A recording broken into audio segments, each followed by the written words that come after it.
Hello everyone, welcome to Sairam Sampathrao education. My name is Sairam Sampathrao. ఎలా ఉన్నారు అందరూ? మన తెలంగాణ మూమెంట్ ర్యాపిడ్ రివిజన్ క్లాసెస్లో నెక్స్ట్ ఇంపార్టెంట్ డైమెన్షన్స్ మనం మాట్లాడే ప్రయత్నం చేద్దాం. I'm not taking any chances అమ్మా. As many dimensions as possible cover చేసే ప్రయత్నం చేస్తున్నాను. అట్లీస్ట్ కీవర్డ్స్ మీకు గుర్తున్నా, ideal answers, at least average answers అయినా మీరు రాయగలుగుతారు అన్న ధీమా. Okay, all the 15 questions answer చేయగలిగే వెసులుబాటు మీకు ఉండాలి. ఆన్సర్ కలిగే క్యాపబిలిటీ మీరు బిల్డ్ అవ్వాలి. సో అప్పుడు write content, examples, organization names, peoples names మైండ్లో ఉంటే, ట్రిగ్గర్ అయితే మంచి ఆన్సర్స్ అనేవి రాయగలుగుతారు, మంచి రిజల్ట్ అనేటువంటి సాధించగలుగుతారు. ఓకేనా? సో ఇది చూడండి, the policies of Telugu Desam party in the 1980s have been scrutinized for their impact on the growth and development of Telangana. So Telugu Desam party యొక్క పాలసీస్ తెలంగాణ యొక్క గ్రోత్ అండ్ డెవలప్మెంట్ మీద ఎలాంటి ఇంపాక్ట్ చూపించడం అనేది జరిగిందని అడుగుతున్నారు. సో పాలసీస్ అనేటటువంటి మీరు క్విక్గా డిస్టౌన్ చేయాలి. తెలుగుదేశం పార్టీ 1983 తర్వాత అధికారంలోకి వచ్చిన తర్వాత తెలంగాణ పీపుల్లో చాలా హోప్స్ రైజ్ చేయడం అనేది జరిగింది. ఎప్పటికైనా కాంగ్రెస్ పార్టీ హెజ్మోనీ, డామినెన్స్ సమయంలో మేము చాలా నిర్ణయం అయ్యాము, ఎప్పటికైనా మంచి పాలన అనేటువంటి అందిస్తారని చెప్పి ప్రజలు అనుకున్నారు. బట్ కానీ వాళ్ళ యొక్క పాలసీస్ ఏవైతే ఉన్నాయో తెలంగాణని ఇంకా ఎక్కువగా ఎక్స్ప్లాయిట్ చేయడం అనేటువంటి జరిగింది. First important thing, revenue board ఏదైతే ఉందో దాన్ని ఎన్టీఆర్ గవర్నమెంట్ వచ్చి రాగానే అబాలిష్ చేయడం అనేటువంటి జరిగింది. 6 పాయింట్ ఫామ్లో ఏం చెప్తుందంటే, దిస్ రెవెన్యూ బోర్డు ఏదైతే ఉందో తెలంగాణకు సంబంధించి డెవలప్మెంటల్ ప్లాన్స్ ఫార్ములేట్ చేస్తుందని చెప్తుంది. నువ్వు రెవెన్యూ బోర్డుని అబాలిష్ చేస్తే అర్థం ఏంటి? తెలంగాణ డెవలప్మెంట్ కంప్లీట్గా నువ్వు కొట్టేస్తున్నట్టు, దాన్ని పూర్తిగా ఇది చేస్తున్నట్టు. సో ఫండ్ అలొకేషన్లో తెలంగాణకి ఇప్పుడు తెలంగాణ రీజనల్ కమిటీ లేదు, అండ్ దాంతోపాటు రెవెన్యూ బోర్డు కూడా లేదు. సో దట్ ఫండ్ అలొకేషన్ ఏదైతే ఉందో దాని డిస్పారిటీస్ అనేటువంటి విపరీతంగా తలెత్తడం అనేది జరిగింది. పటేల్ పట్వారీ వ్యవస్థ ఏదైతే ఉందో అది అబాలిష్ చేయడం ద్వారా పూడిక ఏవైతే ఇది ట్యాంక్ ఇరిగేషన్కి సంబంధించినటువంటి సిల్ట్ ఏదైతే ఉందో అది రిమూవ్ చేసేటటువంటి ట్రెడిషన్ పద్ధతి పోయింది. సో ట్యాంక్ ఇరిగేషన్ కూడా కంప్లీట్గా డ్యామేజ్ అవ్వడం అనేటువంటి జరిగింది. సో దీని కారణంగా రివర్ వాటర్ అండ్ ఇరిగేషన్ మీద కూడా సివియర్ ఇంపాక్ట్ అనేటటువంటిది పడడం అనేది జరిగింది. 1981లో జరిగినటువంటి కాంగ్రెస్ గవర్నమెంట్లో ఉన్నట్టు అప్పుడే జరిగినటువంటి ఒక ఇంపార్టెంట్ అగ్రిమెంట్ ద్వారా సర్ప్లస్ కృష్ణా రివర్ వాటర్ ఏదైతే ఉందో దాని 50 TMCs తెలంగాణకు అందిస్తామని చెప్పారు. బట్ ఎన్టీఆర్ గవర్నమెంట్ దీన్ని కంప్లీట్గా అండర్మైన్ చేయడం అనేటువంటి జరిగింది. సో డిఫరెంట్ ప్రాజెక్ట్స్ ఏవైతే ఉంటాయో వాటిని తెలంగాణకు మేలు చేసే ప్రాజెక్ట్స్ని పక్కదోవ పెట్టి తెలుగు గంగా ప్రాజెక్ట్ ఏదైతే ఉందో దాన్ని చేపట్టారు to benefit Rayalaseema and Madras people. Telangana ఎంత అన్యాయానికి గురైందో చూడండి. ప్రకాశం బ్యారేజ్ ద్వారా కృష్ణా వాటర్ను కూడా మళ్లించడం అనేది జరిగింది. ఆంధ్ర పీపుల్ ఎవరైతే ఉంటారో వాళ్ళ యొక్క ఇంట్రెస్ట్ ఏవైతే ఉన్నాయో దానికోసం. అండ్ దాంతోపాటు శ్రీరామ్ సాగర్ ప్రాజెక్ట్కి ఎలొకేట్ చేసినటువంటి ఫండ్స్ ఏవైతే ఉంటాయో అవి తెలుగు గంగా ప్రాజెక్ట్ మీద, other important irrigation projects, Andhra irrigation projects ఏవైతే ఉంటాయో వాటి మీద ఖర్చు పెట్టడం అనేటువంటిది జరిగింది. రైట్? అండ్ దాంతోపాటు గవర్నమెంట్ తెలుగుదేశం పార్టీ తీసుకొచ్చినటువంటి వేరియస్ ఇంపార్టెంట్ పాలసీస్ వల్ల ఇండస్ట్రియల్ డెవలప్మెంట్ మీద కూడా ఇంపాక్ట్ పడడం అనేటువంటి జరిగింది. నిజాం పీరియడ్లో ఎస్టాబ్లిష్ చేసినటువంటి ఇండస్ట్రీస్ ఏవైతే ఉంటాయి అవన్నీ క్లోజ్ డౌన్ చేయడం అనేటువంటి జరిగింది. For example silk industry at Sirpur కానీ, లేకపోతే కాటన్ మిల్స్ ఏవైతే ఉంటాయి ఇవి కానీ కంప్లీట్గా ఇదవ్వడం అనేది జరిగింది. ఒకప్పుడు ప్రాఫిట్ మేకింగ్ ఇండస్ట్రీస్ కాస్త లాస్ మేకింగ్ ఇండస్ట్రీస్గా మారడం అనేటువంటిది జరిగింది. For example Bodhan sugar factory, వీటి యొక్క ఫండ్స్ సపోర్ట్ ఇదంతా ఏదైతే ఉందో అది ఆంధ్ర అండ్ రాయలసీమలో ఉన్నటువంటి అదర్ ఇండస్ట్రీస్కి ఏం చేశారు? డైవర్ట్ చేయడం అనేటువంటి జరిగింది. అండ్ దాంతోపాటు ఎడ్యుకేషన్ అండ్ యూనివర్సిటీస్ ఏవైతే ఉంటాయి ఇవి ఎస్టాబ్లిష్మెంట్ విషయంలో కూడా తెలంగాణకు తీవ్రమైన అన్యాయం అనేటువంటి జరిగింది. ఏపీ ఓపెన్ యూనివర్సిటీ ఏదైతే ఉందో దాన్ని నల్గొండ డిస్ట్రిక్ట్లో ఇనిషియల్గా ఇనాగ్రేట్ చేస్తే దాన్ని తిరిగి క్యాపిటల్ సిటీ హైదరాబాద్కి పంపించడం అనేది జరిగింది. ఎందుకు? హైదరాబాద్ పీపుల్ ఎవరైతే ఉన్నారో వాళ్ళకి మేల్ చేయడానికి. అండ్ దాంతోపాటు హెల్త్ యూనివర్సిటీ విజయవాడలో ఎస్టాబ్లిష్ చేశారు. అండ్ దాంతోపాటు తిరుపతిలో ఉమెన్ యూనివర్సిటీ ఎస్టాబ్లిష్ చేశారు. కానీ తెలంగాణలో అలాంటి యూనివర్సిటీస్ ఎస్టాబ్లిష్ చేయడం అనేది జరగనటువంటి పరిస్థితి. అండ్ యూనివర్సిటీ అడ్మిషన్స్లో కూడా తెలంగాణ వాళ్ళకి అడ్మిషన్స్లో కూడా ప్రపోర్షనేట్గా సీట్స్ అనేటటువంటి ఎలొకేట్ చేయలేదు. అది కూడా important issue. And government employees కూడా చాలా ఇంపాక్ట్ పడడం అనేటువంటి జరిగింది. Recruitment of non locals continued even after the emergency of TDP అధికారంలోకి వచ్చిన తర్వాత కూడా అది కంటిన్యూ అవ్వడం అనేటువంటిది.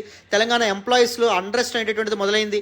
ఆఫ్ కోర్స్ తర్వాత జీవో నెంబర్ 610 తీసుకొచ్చినప్పటికీ అది ప్రాపర్గా ఇంప్లిమెంట్ అవ్వకపోవడం వల్ల కూడా చాలా ప్రాబ్లమ్స్ పీపుల్ ఫేస్ చేయడం అనేటువంటి జరిగింది. అండ్ దాంతోపాటు వరుణవాహిని పాలసీ ఏదైతే ఉంటుందో టీడీపీ గవర్నమెంట్ పవర్లోకి వచ్చిన తర్వాత లిక్వర్ డిస్ట్రిబ్యూషన్ కోసం ఈ వరుణవాహిని ప్రాజెక్ట్ ఏదైతే ఉందో తీసుకురావడం అనేటువంటి జరిగింది. ఈ ప్రోగ్రామ్ వల్ల కూడా చీప్ లిక్కర్స్, ప్యాకెట్ లిక్కర్స్ అమ్మడం ఏదైతే విపరీతంగా మొదలవ్వడం అనేటువంటిది జరిగింది. దాని కారణంగా అంటే రైస్ రూపాయికి కిలో బియ్యం ఇస్తాననే ప్రామిస్ ఉంది కదా, దాన్ని ఫుల్ఫిల్ చేయడానికి రెవెన్యూ కావాలి కదా, లిక్కర్ నుంచి ఆ రెవెన్యూ పూల్ చేసే ప్రయత్నం చేశారు. దాని కారణంగా the social fabric of Telangana people, Telangana masses devastation గురవడం అనేటువంటిది జరిగింది. And next important provision, abolition of Patel patwari institutions. So Patel patwari institutions 1983లో అబాలిష్ చేశారు వితౌట్ ఎనీ ఆల్టర్నేటివ్ అరేంజ్మెంట్స్. దానివల్ల తెలంగాణ అడ్మినిస్ట్రేషన్ డిస్రప్ట్ అవ్వడం అనేటువంటిది జరిగింది. They actually played a very important role maintain chain tank systems అమ్మా. బట్ ఎప్పుడైతే వీటిని అబాలిష్ చేయడం అనేది జరిగిందో వాటర్ రిసోర్స్ మేనేజ్మెంట్ ప్రాబ్లం రావడం అనేది జరిగింది. సిల్ట్ పూడిక తీసివేత అయితే ఉందో ట్యాంక్స్లో అది కూడా ప్రాబ్లం ఇదవ్వడం అనేటువంటి జరిగింది. అండ్ దాంతోపాటు pro Andhra social justice programs ఏవైతే ఉంటాయో వాటితో గవర్నమెంట్ ముందుకు రావడం అనేది జరిగింది. సో దానివల్ల కూడా తెలంగాణలో ఇన్ఈక్వాలిటీస్ విపరీతంగా పెరగడం అనేది జరిగింది. Largely change the socio economic fabric of Telangana reason అని చెప్పి మనం చెప్పొచ్చమ్మా. క్లారిటీ వచ్చిందని అనుకుంటున్నాను, అందరికీ అర్థమైందని అనుకుంటున్నాను. నెక్స్ట్ ఇంపార్టెంట్ డైమెన్షన్ చూడండి. So next the impact of Varnavahini liquor policy ఏదైతే ఉందో తెలంగాణ సోషల్ ఫ్యాబ్రిక్ని ఎలా దెబ్బతీసింది అనే డైమెన్షన్లో క్వశ్చన్ ఫ్రేమ్ చేసే అవకాశం అనేటువంటిది ఉంటుంది. హిస్టారికల్గా తెలంగాణ సొసైటీలో లిక్కర్ ప్రొహిబిషన్ అనేటువంటిది ఉండేది కాదు. ద కల్చర్ ఆఫ్ తెలంగాణలో it embrace the social habit of consuming toddy, that is a healthy drink. Festivals and visits సమయంలో ఏం చేసేవాళ్ళు, ఈ కళ్ళు ఏదైతే ఉందో తాగడం అనేటువంటిది జరిగేది. But this practice was done in moderation, చాలా మోడరేట్గా జరగడం అనేది కల్చరల్ సిగ్నిఫికెన్స్ని బేస్ చేసుకుని ఉండేది. బట్ 1983లో తెలుగుదేశం పార్టీ అధికారంలోకి వచ్చిన తర్వాత కొత్త లిక్కర్ పాలసీ ఎప్పుడైతే తీసుకురావడం అనేది జరిగిందో తెలంగాణ యొక్క సోషల్ ఫ్యాబ్రిక్ ఏదైతే ఉందో కంప్లీట్గా డిస్రప్ట్ అవ్వడం అనేటువంటిది జరిగిందమ్మా. As part of this Varnavahini programme taluk లెవెల్స్లో డిఫరెంట్ లిక్కర్ డిపోట్స్ ఏర్పాటు చేశారు. సో విలేజెస్కి లిక్కర్ అనేటువంటిది ఫ్రీ సప్లైగా మారడం అనేటువంటిది జరిగింది. So that drinking habits of Telangana people ఏదైతే ఉందో దాని మీద సివియర్ ఇంపాక్ట్ చూపించడం అనేటువంటిది జరిగింది. So N T Rama Rao government Varnavahini programme ఎప్పుడైతే ఇంట్రడ్యూస్ చేయడం అనేది జరిగిందో చీప్ రేట్కి లిక్కర్ ప్యాకెట్స్ దొరకడం అనేటువంటి జరిగింది. అఫ్ కోర్స్ ఈ పర్టికులర్ రైస్ సబ్సిడీ ప్రోగ్రామ్ ఏదైతే ఉందో దానికోసం ఫండ్స్ ఏవైతే కావాలో వాటిని ఇది చేయడానికి కంపెన్సేట్ చేయడానికి లిక్కర్ మీద రెవెన్యూ కోసం ప్రయత్నించారు. బట్ లిక్కర్ మీద రెవెన్యూ కోసం ప్రయత్నించడంలో భాగంగా ఈ లిక్కర్ పాలసీ ఏదైతే తీసుకొచ్చారో దానివల్ల తెలంగాణ పీపుల్ మీద ఇంపాక్ట్ పడడం అనేటువంటి జరిగింది. Widespread availability of cheap liquor కారణంగా ట్రెడిషనల్ డ్రింకింగ్ హ్యాబిట్స్ డిస్రప్ట్ అవ్వడం అనేటువంటి జరిగింది. కన్సంప్షన్ విపరీతంగా పెరగడం అనేటువంటి జరిగింది. నక్సలైట్స్ యాంటీ లిక్కర్ యాజిటేషన్స్ తీసుకొచ్చినప్పటికీ గవర్నమెంట్ లిక్కర్ తక్కువ ప్రైస్కి అందించడం వల్ల with police assistance liquor shops ఏవైతే ఉంటాయో విపరీతంగా మద్యాన్ని అమ్మడం అనేటువంటిది మొదలైంది. హౌస్ హోల్డ్స్ మీద ఫినాన్షియల్ బర్డెన్ కూడా విపరీతంగా పెరగడం అనేటువంటి జరిగింది. హెల్త్ మీద బర్డెన్ పడడం అనేటువంటి జరిగింది. సో దిస్ పర్టికులర్ ఇష్యూ ఏదైతే ఉందో that is very important thing. And revenue excise విషయంలో కూడా పొలిటికల్ సైంటిస్ట్ అయినటువంటి కె శ్రీనివాసులు ఆయన ఏం చెప్తారు అంటే లిక్కర్ సేల్స్ మీద వచ్చినటువంటి రెవెన్యూ ఏదైతే ఉందో దాన్ని రైస్ సబ్సిడీ ప్రోగ్రామ్కి అండ్ దాంతోపాటు ఆంధ్రాలో డెవలప్మెంట్ ప్రాజెక్ట్స్ కోసం ఉపయోగించడం అనేటువంటి జరిగింది తెలుగుదేశం పార్టీ అని చెప్పి ఆయన కంప్లీట్గా తెలుగుదేశం పార్టీ తీసుకొచ్చినటువంటి ఈ ప్రోగ్రామ్ని క్రిటిసైజ్ చేయడం అనేది జరిగింది. రూరల్ తెలంగాణ యొక్క ట్రాంక్విలిటీ అండ్ పీస్ ఏదైతే ఉందో దాని మొత్తాన్ని లిక్కర్ పాలసీ ఏదైతే ఉందో డిస్రప్ట్ చేయడం అనేటువంటి జరిగింది.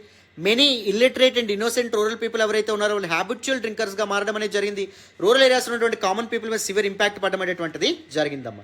సో ఫార్ రీచింగ్ కాన్సిక్వెన్సెస్ ఉన్నాయి టీడీపీ లిక్కర్ పాలసీ ఏదైతే ఉందో దానివల్ల తెలంగాణ సొసైటీ మీద ట్రెడిషనల్ మోడరేట్ డ్రింకింగ్ కల్చర్ అనేటువంటిది డిస్రప్ట్ అవడమే కాకుండా వైడ్ స్ప్రెడ్ ఆల్కహాల్ అబ్యూస్ విపరీతంగా పెరగడం అనేది జరిగింది. పూర్ హౌస్ హోల్డ్స్ మీద చాలా సివియర్ ఇంపాక్ట్స్ పడడం అనేటువంటిది జరిగింది. Very important.